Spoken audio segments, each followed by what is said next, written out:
Europe. Europe 1. Bonjour Philippe Vandel. Bonjour Daphné, bonjour Patrick, bonjour Julie. Votre infomédia du jour. C'est la performance d'Oprah Winfrey à la cérémonie des Golden Globes dimanche soir. La star des présentatrices télé-américaines a reçu le prix Cécile B. DeMille pour l'ensemble de sa carrière. Et elle en a profité pour rendre hommage à la campagne anti-harcèlement MeToo lancée après l'affaire Weinstein et qui incite les femmes à témoigner. On l'écoute. Pendant trop longtemps, ces femmes, on ne les a pas entendues, on ne les a pas crues quand elles avaient le courage de raconter leur histoire face à ces hommes puissants. Mais désormais, c'en est fini. Time's up. Alors Oprah Winfrey avait les larmes aux yeux, la salle était debout, mais pourquoi je vous parle d'une cérémonie qui avait lieu avant-hier?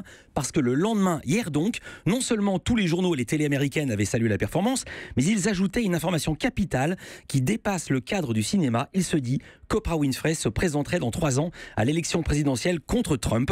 La question Oprah présidente était l'un des plus gros sujets des matinales télé. Selon CNN, Oprah Winfrey pense activement à se présenter en 2020. Certaines sources des proches révèlent qu'ils en parlent avec elle depuis des mois en privé. Il y a d'autres indices. Le soir des Golden Globes, elle a fini son discours avec un message d'espoir.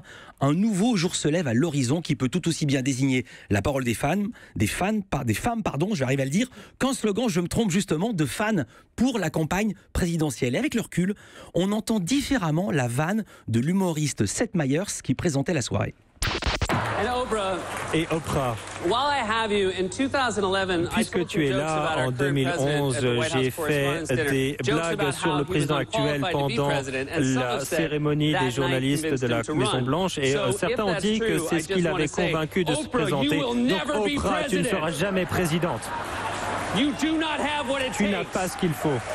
Et oui, ça fait sourire Daphné, c'est ce qu'on appelle une antiphrase. Alors une animatrice de télé présidente, il y a des précédents. Reagan était acteur, Schwarzenegger, Donald Trump a fait de la télé-réalité et en 99, un journaliste avait demandé à Trump qui serait, c'était une blague comme ça, politique fiction, qui serait son vice-président si jamais il se présentait à la Maison Blanche, et il avait répondu Oprah Winfrey. Ah oui, j'ai entendu le son hier, il dit j'adore Oprah Winfrey, c'est vraiment mon idole, elle ferait vraiment une formidable vice-présidente. Alors évidemment, Oprah Winfrey a été adoubée en quelque sorte par Hollywood lors de cette cérémonie des Golden Globes, ce qui est à la fois un avantage et un inconvénient aux yeux de l'opinion américaine. On se souvient que tous les acteurs qui avaient soutenu, on connaît la suite, Hillary Clinton, Hillary Clinton a perdu.